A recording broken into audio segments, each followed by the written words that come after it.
বন্ধুরা, আজকে আমি সকাল সকাল চলে এসেছি আমার বাগানে, ফলের বাগান এটা আমার। তো এই গাছটা দেখছেন, এটা পিচ ফলের গাছ। এর পাতা এখন ঝরে গেছে, তাই দেখে এই গাছটিকে এরকম একটু লাগছে।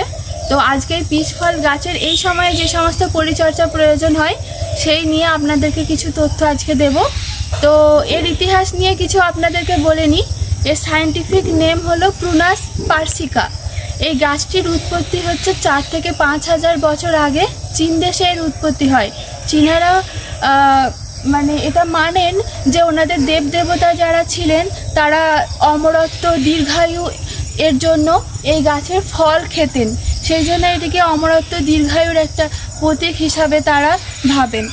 তারপরে এই গাছ যখন মধ্য এশিয়ার দিকে গাছের যখন পাওয়া যায়, গাছ যখন, তো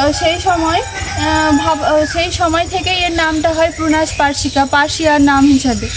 তো আমাদের ভারতবর্ষে এই গাছের আগমন ঘটে মুঘল যুগের সময়। তখন থেকেই ভারত বাংলাদেশে এই গাছের আমদানি করা হয়। তো এই গাছটা খুবই সুমিষ্ট একটি ফল হয়। আপনাদেরকে ছবি আমি দিয়ে দেব।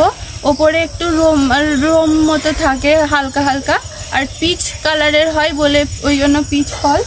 তো এই গাছ এই সময়টা মানে মার্চ মাসের দিকে ফুল আসে।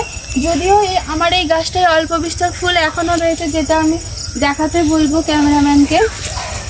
এই দেখুন, এই রকম ফুল আসে।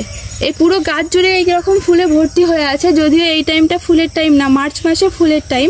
তো এখন এর হার্ড প্রুনিংয়ের প্রয়োজন, সেই জন্য আমি প্রুনার একটা নিয়ে চলে এসেছি, যেটাই পুরো গাছ প্রুনিং করে আপনাদেরকে কেমন লাগছে দেখাবো।